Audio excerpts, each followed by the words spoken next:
Hey Waffle Gang, I do hope you're well. My name is Mark and today we're checking out some more Reddit stories. And if you do love a Reddit story, why not consider hitting that like, subscribe, maybe that notification bell too. And let's crack on with today's first story. Much love, guys. Now today's first story comes from Puzzled Win 3020 and says, am I the arsehole here for stealing the guy my sister likes? This is a throwaway account and none of the names are their actual names. Okay, so this is what's going on in my oh so lovely life. I, 24 female, recently started dating my childhood friend, Mark, 26 male. We've been dating for about 4 months now, but only recently told our families about our relationship. Amy, Mark's mother, and my mum were also childhood friends and have remained very close. Due to their close friendship, me and my siblings also became close to Mark and his twin sister when we moved close to them when I was 8. My sister, Mia, 26 female, was always closer to Jess, Mark's twin sister, growing up. They ended up having a lot more in common while me and Mark bonded over a shared passion for Mario Kart and books. Not to brag, but I'm better than he is at Rainbow Road. And I'm better than both of you. When it got to high school, things did change a bit and we weren't constantly hanging out with each other since we were in different schools, but we still went to see movies occasionally, or if the fair was in town, I'd join him and his high school friends. Mia and Jess would sometimes join us, but they weren't all that interested in most of the things we did. Like a few times we went camping. Both of them went with us once and never joined us again, deciding it wasn't for them, which is perfectly fine. Camping isn't for everyone. When Mark turned 18, he decided he wanted to join the Coast Guard. We wrote, called, and messaged each other constantly while he was serving. He just finished his 8-year contract and is thinking about going another 4 years. When he came home, he invited me to check out a new bakery that his mum mentioned to him. I have a huge sweet tooth and couldn't say no to spending time with him or miss the chance to stuff my face with pastries, so of course I said yes. As I'm stuffing my face with said pastries, he blurts out that he likes me and wanted to know if I was interested in a relationship with him. I said yes after choking on my pastry and him apologizing for not waiting for me to swallow first. Lol. Anyways, here's where things get interesting. Amy had invited me and my family for a Sunday dinner at her house, and me and Mark both decided that it was the perfect time to announce our relationship to our families, since everyone would be in one place. We did it after everyone was done eating, but still sitting at the table talking. My mum and Amy were thrilled by the news. Amy gave me a big hug and asked when it started before saying she was happy for us. Later on, Mia cornered me in the kitchen when I went to get a drink. She started berating me for taking the guy she liked. I was incredibly confused because she never mentioned liking anyone to me, let alone Mark. I didn't even know she even talked to him. I told her this, but she was adamant that I knew and I did it on purpose. We ended up getting into a heated argument and she stormed out. After she stormed out, my mum asked what happened, and when I told her, she asked if I knew Mia liked Mark. I said no, and my mum said she didn't either. I asked Jess if she knew since she's Mia's best friend, and Jess said she had no clue, and Mark was confused because he hasn't really talked to her since he left for the Coast Guard. He said she sends him holiday texts like Happy New Year's and Christmas, but that's it. Mia is now refusing to talk to me, and a few of our mutual friends said I'm the arsehole for not knowing when I'm her sister. I don't think I'm the a-hole, but now I'm just wondering if I might be. So, am I the arsehole here? I'm honestly not sure how you could be the arsehole in this situation. You can't steal someone who was never taken in the first place. She seemed to have this 8-year, was it? Fantasy relationship with a guy who barely texted her beyond simple holiday greetings. That's basically having a crush on someone who doesn't even know that you're interested. The fact that her best friend didn't even know she was interested in him says it all, really, doesn't it? And anyone outside of this saying that you should have just somehow known is ridiculous. But the first commenter said to OP, I haven't read your post. The details aren't important. You didn't steal the guy from your sister. He liked you, not her. He was never hers for you to steal. Another commenter says not the arsehole. She didn't call dibs, and she had over a decade to do so, even if she wasn't going to make a move herself on him. Now, whether or not dibs is valid is another discussion, but you have to at least indicate interest, or how is anyone to know? Another commenter says, not the arsehole. Sis never made her interest known and your relationship has grown with him, while she never bothered to start one. Another commenter says, if your sister had said she liked him, then it would give her cause to be salty about it. She didn't say anything. You and Mark have had a close relationship for many years, which didn't include either of your sisters, and it was kind of a natural progression. Not the arsehole. So Opie comes in with an update and says, oh my god, I might just strangle my sister. If it was legal, I definitely would. My mum just called me sobbing about how Mia is refusing to talk to her or our stepfather, and is no longer coming to our younger brother's birthday party because she feels betrayed that they're siding with me. I'm incredibly pissed off at her at the moment, but here's what my mother said happened. Mia had called to ask about our younger brother Mike's birthday party next weekend. He's turning 11 and is super excited for his birthday party because my parents and I told him if he got at least a B average for a whole year, we'd take him and 5 of his closest friends to Dave and Buster's for his birthday. Needless to say, he kept his end of the deal, so we're keeping our end. Apparently, Mia was wondering if me and Mark would be there as well, which is a stupid question seeing as I'm helping to pay for it and Mike adores Mark. Yes, she already knows this. Our mum said yes, of course, we'd be there. Mia then began pleading with her to ask me to stay home because she didn't feel comfortable being around me, because she still felt betrayed or whatever.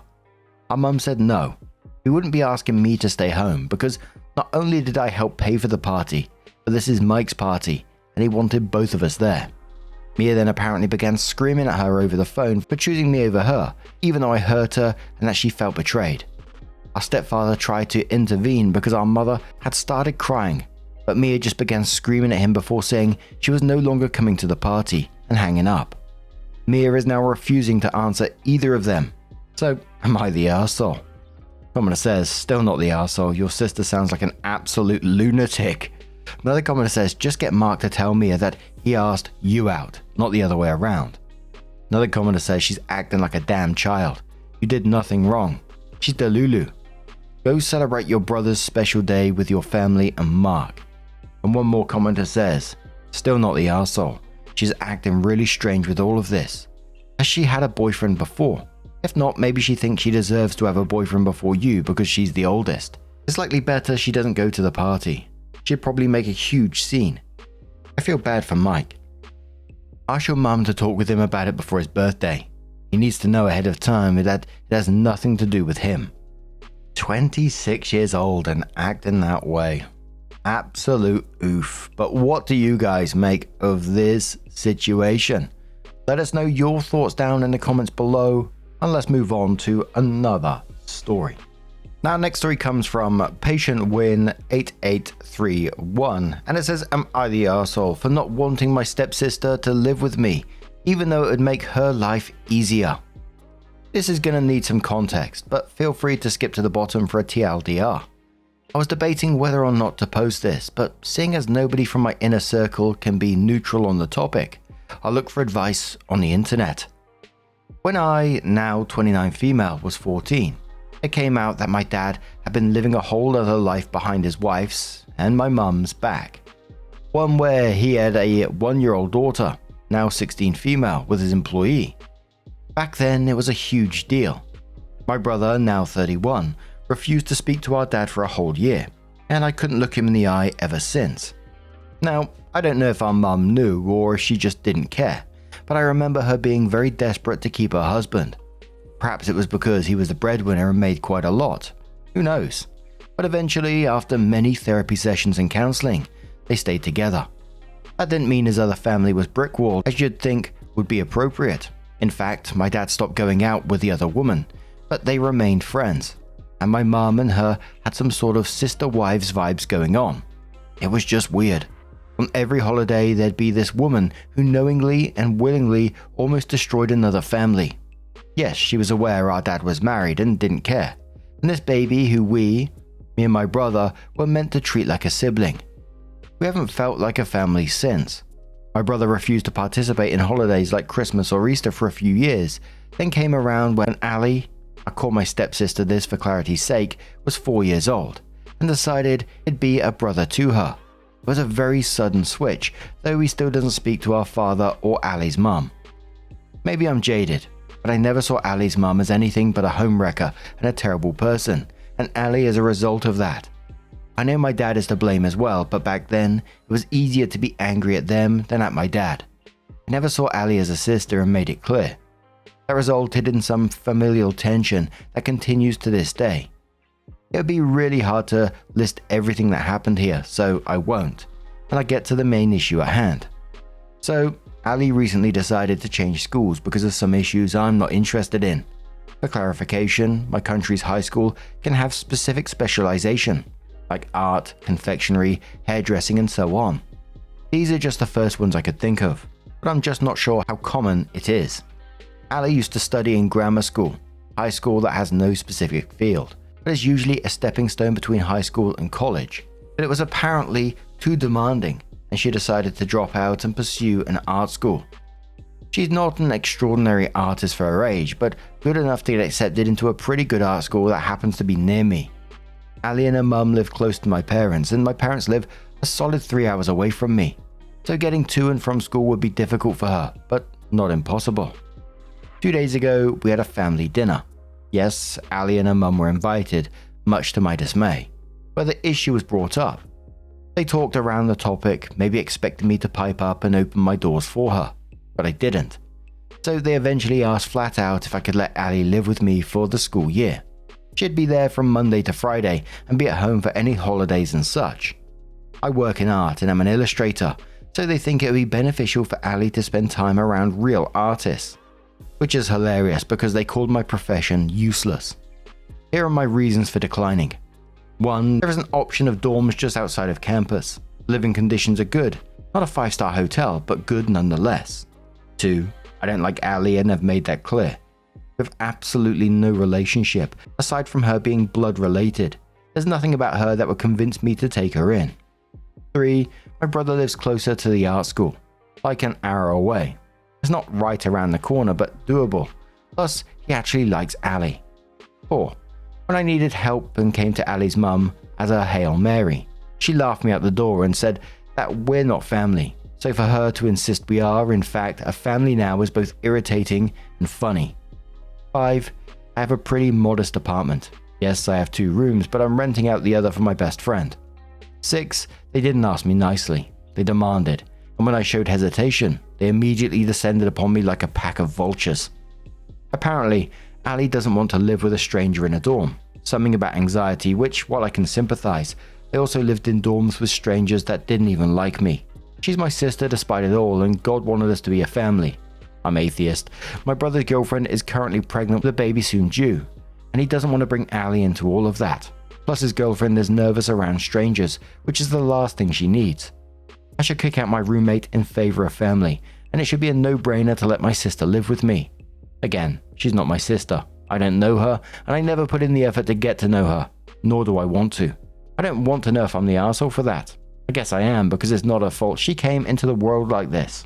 Anyway, I wanted to think about it for a bit and then turn them down to at least pretend to seriously consider it. But with how everything devolved from calm and peaceful to yelling and demanding in a matter of seconds, I said no immediately and remained firm on my stance. Everything calmed down when Ali ran out of the house, back to her house, I assume. Then I was asked to leave, which I was already doing, and was told we'd discuss the matter when I'm ready to act like an adult. In which case I better sign up for kindergarten before they're all full. I made it clear, and when Ali's mum messaged me to discuss the topic, I left her on red. And when my dad called me, I didn't pick up. I won't put up with him yelling and demanding as if that would change my mind. Am I the arsehole? Walt's working says not the arsehole, but be prepared for them to just show up with a moving truck full of her stuff. Warn roommate and don't let them in. Opie says, I'd laugh, but I know they may actually decide to drop off Ali on my doorstep. They're the sort of my way or the highway people. Consistent ad says block them. It's not your responsibility. If it's so important to them, maybe her mother should move closer to the school and not force a 16-year-old into a place that she isn't wanted. I wouldn't go over there. It seems like there's a lot of drama and not a good place to be around very toxic. Why would you want to continuously put yourself through a very toxic, unhealthy dynamic? I think therapy would help you never hate what you're going through, but I wouldn't associate with them. You can love them from a distance. Opie says they touched on all that. Ali's mum considered moving, but it'd be a hassle for her to get a job there. Also, I put up with it because, for the most part, we have a good relationship, not counting the two I don't consider my family. We meet 2 times a month, sometimes more, sometimes less, and we keep in touch via WhatsApp, but these Sunday outings are common. Opie added more of the dinner plan in the comments and says, once Ali left, Dad and his ex-side chick told me I've already told her she have to act super nice and be respectful for me to agree to take her in, so I guess me going no was a bit of a blow. She was apparently even saving up money so she can help with the bills. Although I must say my dad likes to fluff up his statements so they sound better, so maybe he was lying. I don't know. Still pretty fucked up of them to act like I'll agree to this kid. Opie on why her mum agreed to stay with her father and put up with all of this. Opie says, I didn't talk much to my mum since I witnessed her literally beg on her knees to not leave her for this 20-something-year-old that was, as kids say, pretty cringe. But from what I understand, my mum was like, well, it happened, better make the best of it, and really tried her best to bury any resentment she had in order to have a relationship with Ali. Besides, she's an immigrant and literally has no one else here, and moving back to her country was not possible, so she stayed despite everything. Both my brother and me have proposed her divorcing him and moving in with us. We even started the process of renting out a bigger house together so our mum can live with us, but she decided to cancel it last minute. It's really sad. What's worse is my dad was ready to leave her for his side chick, but she convinced him to stay. I pity her above all. Opie also had some more information on the dinners and the strange dynamic and says, oh my god, you have no idea. Ali and Ali's mum aren't invited over every single time, but when they are, we, me and my brother, get either no warning or a warning 5 minutes before we get there. Maybe they're forgetful, but I also wouldn't put it above them to do this intentionally. They know I hate Ali's mum and feel very ambivalent about Ali herself, so I wouldn't attend if I knew beforehand. My parents' house has 2 extra bedrooms, and Ali and Ali's mum sometimes sleep there. It's so fucking weird. They don't sleep there often. If my parents are to be believed, then it's so shocking my mum went from a proud, headstrong woman to borderline cucked in plain sight and under her own roof. It's kind of cathartic to let this all out. My friend who I live with sees my point. Others excuse it outright or call me the arsehole, not to mention how fine my brother seems with everything. One Sunday I walked in and saw Ali's mum in a towel and brushing her teeth, and I just left. Opie adds in the same post a super quick update and says, the thing I feared the most happened. Currently, Ali is in my room after appearing out of nowhere in front of my apartment, with my friend letting her in after she started having a mental breakdown in the hall. I really didn't think this would happen. I mean, I thought about it, but more so in the humorous what-if way. I think my father and Ali's mum divorced themselves from reality if they thought I'd let this shit slide. I'll update later. OP adds that update and says, so, sorry for the late update. I wanted to update as soon as possible, but things just sort of kept happening. Anyways, on the day of my super quick update, as I said, Ali materialized in front of my apartment. My best friend called me after letting her in, and I started calling Molly. I'll call that the ex-affair partner first. Molly didn't pick up. Then I called my dad, left him a dozen of missed calls before I finally got in front of my apartment complex, and he finally picked up. He responded to my polite request of getting Ali the fuck out of my apartment with a counter-argument of just letting it be, and then de-escalated to a I'll pick her up tomorrow. I explained he'll pick her up from a police station tomorrow, and he has until midnight to get his or Molly's ass here if they don't want me to file a report. I know I should have done that ASAP, but just like everything, it's more complex than that. Besides, Molly has a charge already. Petty theft, nothing serious or crazy, so I guess she'd rather not pile on another. When I got home, Ali was crying on the sofa. My roommate quickly filled me in. Ali came and was shocked to see my roommate instead of me and asked if she, my roomie, was visiting or leaving. My roomie said she was neither visiting nor leaving. That started a one-sided argument with Ali becoming more and more louder with my roommate shushing her, before she started to have some sort of breakdown. I wasn't there and my roommate kept referring to it as a panic attack, and I have no reason to doubt her. Ali then switched up and started screaming at me about how I'm a horrible sister, a liar, a leech, and more names. I can understand horrible sister, but a leech, a liar. I eventually managed to get her to calm down and speak to me without alerting the whole floor about our little family drama, and got the following results. Molly and Dad were, for at least 6 months, or ever since Ali decided to drop out of her previous high school, the stepping stone, using the idea of living with me and going to a nice art high school as leverage. Stuff like get good grades and you won't live with me. Which what? She was leaving that school anyway. Clean your room or turn in your phone or. And there were some more damaging requests like dropping certain friends, deleting social media, etc, etc. Basically, Ali was hinging on living with me for a long time now. I can't lie, I felt so bad for her. I didn't doubt the validity of her claims because that's the stuff my dad used to do to get me and my brother motivated. Promised us something big, hold it over our heads, and then it was a coin toss or whether or not he'd deliver. Molly told Ali that I actually agreed to some trial run for a week, after which she'd come back to her dad's and spend the rest of the summer preparing for the big move. I have no idea why they'd promised that when they knew I was against it. Maybe they were banking on me rolling on my back and taking it since I did take a step back numerous times to keep the peace. Unfortunately, they thought that since Ali would be there, I wouldn't dare crush her dream. Although it sucked, it was the first time me and Ali had a genuine discussion. It was 40% shitting on our common parent, 40% shitting on Molly, and the rest was talking about art. I'm not saying I love her now and will adopt her, but there is a silver lining to every cloud. She then went to sleep on my bed while I waited for her parents to show up. My dad did at like 11 PM, and he was so mad to find out Ali was asleep and wondered why I didn't just let her sleep here for the night, but not as angry as me. After hearing out Ali's side of the story, I was really curious about his, and while at the very least he took it like a man, he couldn't really defend himself. Granted, I ranted for a solid 5 minutes at the speed of a seasoned rapper, so when he finally got a word in, he probably forgot or didn't understand a good part of it. He just told me he will call me later about this. Well, it's later. I'm really curious about the conclusion to all of this. I'm so emotionally drained that I could barely work and slept in my friend's bed tonight. Platonic, we've been doing this since we were kids.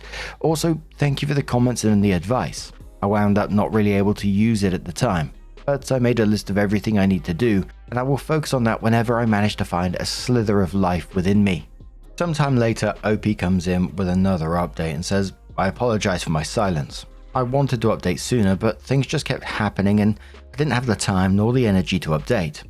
Anyways, thanks everyone for the advice and for assuring me I'm not crazy. Though I'm not sure this update is necessarily a happy one. For those who didn't see my small update at the end of my first post and were interested in where the story goes, Ali, my half-sister, showed up at my door comically soon after my post, and I threatened my dad to come pick her up or I will call the police. He did and told me he'll explain everything, though it took him a while to get to that. I assume he wanted to placate me, to not bother him anymore, but I visited him last week to talk face to face and he couldn't really run back into a corner. What I learned was kinda crazy. Ali's mum, I think I call her Molly in my last post, is doing really bad finance-wise.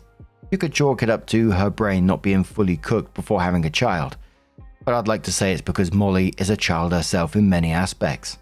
Something traumatic childhood, something armchair psychologist. I don't know, and I don't care, because she really fucked over her daughter. Turns out she took out a lot of loans, yet with her job, it was very unlikely she'd pay it off in the foreseeable future. Therefore, she is currently going through execution. I'm not sure if that's the right word, but basically she's losing everything to pay off her debts. This also means the state is taking a cut from her salary, leaving her with a livable wage. That's not really enough to live off of, right? Molly decided to sell her apartment and move into something smaller. Originally, she wanted to live in my dad's house, but my mum put her foot down a while ago about Molly and Ali being forbidden from staying at their house for more than a week in special occasions. Like when the apartment complex where Molly was staying was going through repairs. Molly wanted to move into a very small studio apartment, it's called, I think. And that would mean she'd be living in this tiny apartment with Ali, which would be pretty cramped. I've seen the apartment. It's basically a glorified chicken coop, which is why they tried to put the responsibility on me. They really hoped I would take it upon myself. Not many people are going to be happy about this, but I let Ali stay with me for a little while. It was impossible to live with her low-key. I won't go into details, but Ali is clearly a troubled person, and I've never noticed since I was never around her for too long. She has night terrors, and my best friend is a very light sleeper with a physically demanding job, so she was absolutely exhausted the whole time Ali was staying. Ali also wasn't really cleaning up after herself and stole my watch, so I told my dad to figure it out because I won't be putting up with this. He practically begged for me to take Ali in and that she'll get better, which I can believe the burden would lessen over time, but I'm not willing to go through all of that before it does, and finally offered I will take her in if she goes to therapy. But Molly's mum doesn't believe in therapy, which is weirdly not shocking at all. I thought my dad would take her in, but my mum was very much against it, and they had a fight over it. My mum had a panic attack and was hospitalized later, so Ali was sent back to her mum. Molly was pissed, but she was pissed at me. In her words, I'm the one who can reserve space for her, but I'm unwilling because I hate her and Ali. Hate is a strong word, but it's part of it.